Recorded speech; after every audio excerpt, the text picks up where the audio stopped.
வாழ்வில் முன்னேற வழி தேடும் அன்பு உள்ளங்களுக்கு என் அன்பு வணக்கம். இது பணமே மந்திரம் சேனல். இந்த சேனலில் நாம் இன்னைக்கு ஒரு அருமையான பிஸ்னஸ் ஐடியா பார்க்க போகிறோம். சாதாரணமாக ஒரு பிஸ்னஸ் அப்படிங்கும்போது எல்லா முதலீடும் நம்ம போட்டு செய்கிற மாதிரி இருக்கும். ஆனால் இந்த பிஸ்னஸ்க்கு பார்த்தீங்கன்னா கவர்மெண்ட் லோன் உங்களுக்கு கிடைக்கும். அந்த லோனோட உங்களுக்கு சப்சிடி, அதாவது மானியமும் உங்களுக்கு கிடைக்கும். அந்த அளவுக்கு இது கவர்மெண்டாலேயே சப்போர்ட் பண்ணக்கூடிய ஒரு தொழில் அப்படின்னே நம்ம சொல்லலாம். இது அதே போல் ஒரு ஹை டிமாண்ட் தொழில்னு சொல்லலாம், ஹை ப்ராஃபிட் பிஸ்னஸ் அப்படின்னு நம்ம சொல்லலாம். இந்த பிஸ்னஸ் பற்றி நீங்கள் தெரிஞ்சுக்கணும் அப்படின்னா இந்த வீடியோவை ஸ்கிப் பண்ணாமல் பாருங்கள். அப்போ தான் இதில் இருக்கக்கூடிய இன்வெஸ்ட்மெண்ட், ப்ராஃபிட், என்ன மிஷினரி, என்ன சப்சிடி, என்ன மாதிரி நீங்கள் லோன் வாங்கலாம், இந்த மாதிரி எல்லா டீட்டெயில்ஸும் இந்த ஒரு வீடியோவில் இருக்குது. இது வரைக்கும் சப்ஸ்கிரைப் பண்ணலைன்னா மறக்காமல் சப்ஸ்கிரைப் பண்ணிக்கோங்க. வாங்க வீடியோக்குள்ளே போகலாம். ஸ்டெயின்லெஸ் ஸ்டீலில் தயாரிக்கக்கூடிய சிங்க்கு, இதை தான் நம்ம பார்க்க போகிறோம். நம்ம சாதாரணமாக வீட்டில் வாஷ்ரூம், பாத்ரூம், அப்புறம் வீடுகளில் நிறைய இடத்துல, கிச்சனில், இந்த மாதிரி இடத்துல, அப்புறம் ஹோட்டல்ஸ், ரெஸ்டாரண்ட்ஸ், இங்கெல்லாம் யூஸ் பண்ணக்கூடிய இந்த சிங்க் ஸ்டெயின்லெஸ் ஸ்டீலில் எப்படி தயாரிக்கலாம் அப்படிங்கிறத தான் நம்ம பார்க்க போகிறோம். இப்போ இந்த பிஸ்னஸ்க்கு நம்ம எந்த அளவுக்கு லோன் வாங்கலாம் அப்படின்னு சொல்லி பார்த்தீங்கன்னா 90% வரைக்கும் இதுக்கு லோன் தருவாங்க. நீங்கள் லோனோட அமௌண்ட்டில் ஒரு 10% மட்டும் நீங்கள் இன்வெஸ்ட் பண்ணால் போதும். 90% வரைக்கும் நீங்கள் என்ன செய்ய முடியும், கவர்மெண்ட்டில் இதை லோனாக நீங்கள் சேங்ஷன் பண்ணிக்க முடியும். இது பாரத பிரதமர் திட்டத்தின் கீழே இதுக்கு என்ன செய்வாங்க, லோன் தருவாங்க. அதே நேரத்தில் பார்த்தீங்கன்னா எம்எஸ்எம்இ மெம்பர்ஸாக இருந்தீங்க அப்படின்னாக்கா அவங்களுக்கு இந்த டெக்னாலஜியை பற்றியும், இல்லைன்னா இதோட தரத்தை எப்படி அதிகப்படுத்தலாம் அப்படிங்கிறத பற்றியும் உங்களுக்கு சப்போர்ட் பண்ணுவாங்க. கவர்மெண்ட்லேருந்தே, எம்எஸ்எம்இலேருந்து உங்களுக்கு இந்த சப்போர்ட் கிடைக்கும். அதே மாதிரி பார்த்தீங்கன்னா இது என்ன ஸ்கீமில் இது கிடைக்கிது அப்படின்னு பார்த்தீங்கன்னா CLCSS அப்படின்னு சொல்லுவாங்க, credit linked capital subsidy scheme for technology upgradation அப்படின்னு சொல்லுவாங்க. அந்த ஸ்கீமுக்கு கீழே தான் உங்களுக்கு என்ன கிடைக்கும், லோனும் கிடைக்கும். அப்போ இதுக்கு சப்சிடி எவ்வளோ கிடைக்கும், சப்சிடினா என்ன, மானியம். நம்ம அந்த அமௌண்ட்டை லெஸ் பண்ணிக்கிட்டு மிச்சம் நம்ம கட்டினா போதும், அதுதான் மானியம் சொல்கிறது. இந்த மானியம் எவ்வளோ கிடைக்கும்னா 15%லேருந்து 35% வரைக்கும் இதுக்கு என்ன செய்கிறாங்க, மானியமாக தர்றாங்க. அப்போ நம்ம வாங்குகிற லோன் அமௌண்ட்டில் நம்ம 15%லேருந்து 35% வரைக்கும் என்ன செய்யலாம், கம்மி பண்ணி நம்ம என்ன செய்ய முடியும், கட்ட முடியும். அப்போ இந்த பிஸ்னஸ் பண்ணுறதுக்கு என்ன மாதிரியான லைசன்ஸ் வேணும் அப்படின்னு பார்த்தீங்கன்னா லோக்கல் அத்தாரிட்டிஸில் பர்மிஷன் வாங்கணும், ட்ரேட் லைசன்ஸ் வேணும், ஜிஎஸ்டி நம்பர் வேணும். இது 3 லைசன்ஸ் இருந்தால் போதும் இந்த பிஸ்னஸை நீங்கள் சூப்பராக ரன் பண்ணலாம். இப்போ இந்த தொழில் செய்யணும்னா என்ன தேவை, ரெக்குயர்மெண்ட்ஸ் என்ன அப்படின்னு நம்ம பார்க்கலாம். சாதாரணமாக இதுக்கான இடம் அப்படிங்கிறது ஒரு 1000 ஸ்கொயர் ஃபீட் இடம் உங்களுக்கு தேவைப்படும். ஏன்னா மிஷின்லாம் நீங்கள் செட் பண்ணணும் இல்லையா, அப்புறம் ரா மெட்டீரியல்ஸை வைக்கிறதுக்கு, இந்த மாதிரி விஷயங்களுக்கு உங்களுக்கு 1000 ஸ்கொயர் ஃபீட் வரைக்கும் உங்களுக்கு இடவசதி தேவைப்படும். நெக்ஸ்ட்டு பார்த்தீங்கன்னா இந்த இந்த இடவசதி கூட நீங்கள் ரொம்ப சிட்டியில் சென்ட்ரலில் வைக்கணுங்கிற அவசியம் இல்லை. கொஞ்சம் தள்ளி அவுட்டரில் இருந்தால் கூட போதுமானது. ஏன்னா சென்ட்ரலில் வைக்கும்போது உங்களுக்கு அதுக்கான அட்வான்ஸ் வாடகை அப்படிங்கிறது ரொம்ப அதிகமாகும். நீங்கள் கொஞ்சம் தள்ளி வைக்கும்போது அந்த அமௌண்ட் கொஞ்சம் உங்களுக்கு குறையும். நெக்ஸ்ட் பார்த்தீங்கன்னா ஸ்டீல் மெட்டல் ஷீட் வேணும். ஏன்னா மெட்டல் ஷீட் இருந்தால் தான் இதை நம்ம பண்ண முடியும்.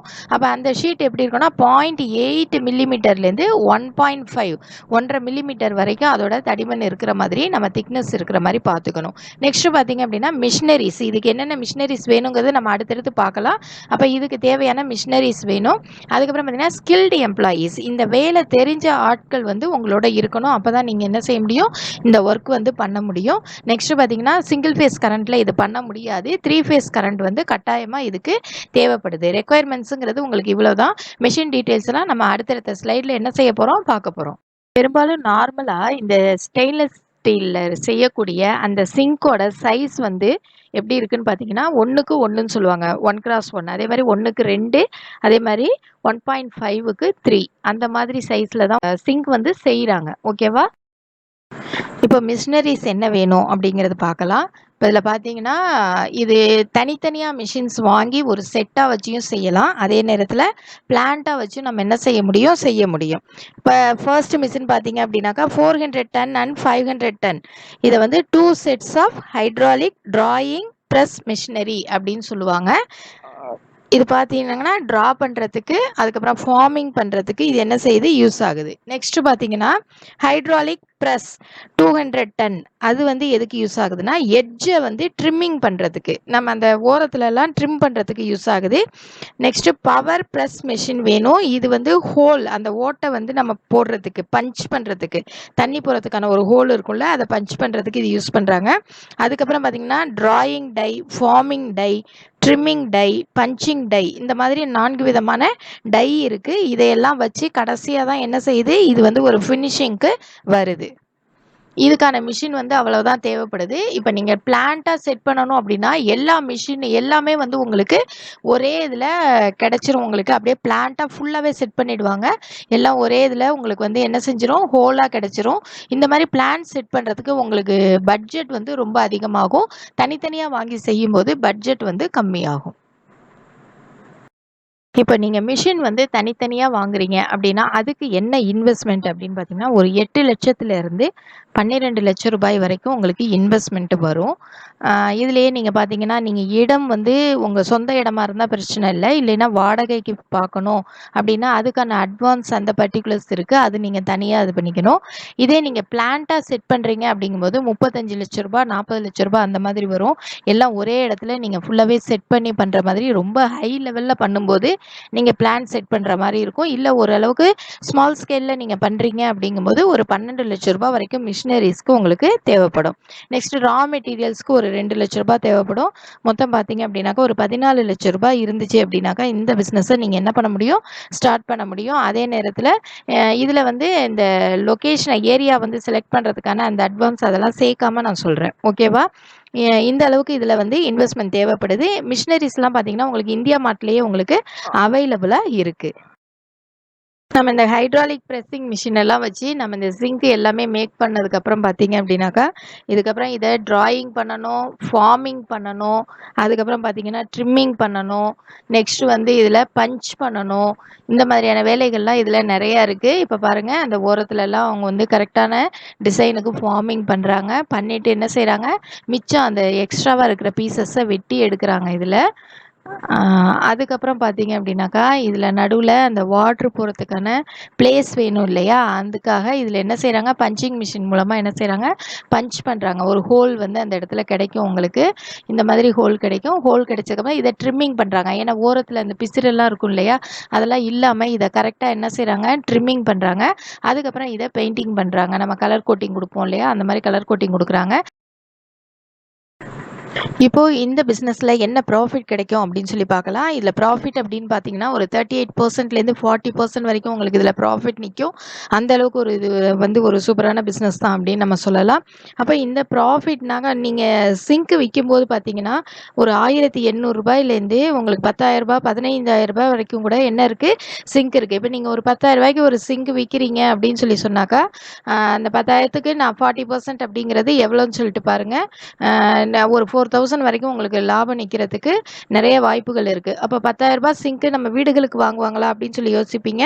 பெரிய பெரிய வீடுகளில் வாங்குறதுக்கான வாய்ப்புகள் இருக்குது. அதே நேரத்தில் நீங்கள் ஹோட்டல்ஸ், ரெஸ்டாரண்ட்ஸ் இந்த மாதிரி இடத்துல இந்த மாதிரி பெரிய சிங்க்குகள்லாம் என்ன செய்வாங்க, வாங்குவாங்க. அதே மாதிரி வீடுகளில் வாங்குறவங்க பார்த்தீங்கன்னாக்கா ஒரு 1800லேருந்து ஒரு 5,000 வரைக்கும் சிங்க் வாங்குறதுக்கு யோசிக்கவே மாட்டாங்க. அதனால் ப்ராஃபிட் அப்படிங்கிறது உங்களுக்கு இதில் 40% வரைக்கும் ப்ராஃபிட் இருக்கும். ஒரு தயாரிப்பு தொழிலுக்குமே மார்க்கெட்டிங் அப்படிங்கிறது தான் ஒரு சேலஞ்சான விஷயம் அப்படின்னு நம்ம சொல்லலாம். ஏன்னா தயாரித்த பொருள் சேல் பண்ணுற வரைக்கும் நமக்கு ஒரு நிச்சயம் இல்லாத தன்மை தான் இருக்கும். அப்போ அந்த மார்க்கெட்டிங்கை நம்ம எப்படி பண்ணுறோம் அதை பொறுத்து தான் நம்மளோட பிஸ்னஸ் வந்து சக்ஸஸாக இல்லையா அப்படிங்கிறத நம்ம டிசைட் பண்ண முடியும். இப்போ இந்த மாதிரியான சிங்க் வந்து நீங்கள் வந்து சேல் பண்ணணும் அப்படின்னாக்கா நீங்கள் கன்ஸ்ட்ரக்ஷன் பண்ணுறவங்களோட நீங்கள் என்ன பண்ணியிருக்கணும், டைப் வச்சுருக்கணும். அப்போ தான் வந்து இந்த பிஸ்னஸை ரொம்ப சக்ஸஸ்ஃபுல்லாக பண்ண முடியும்.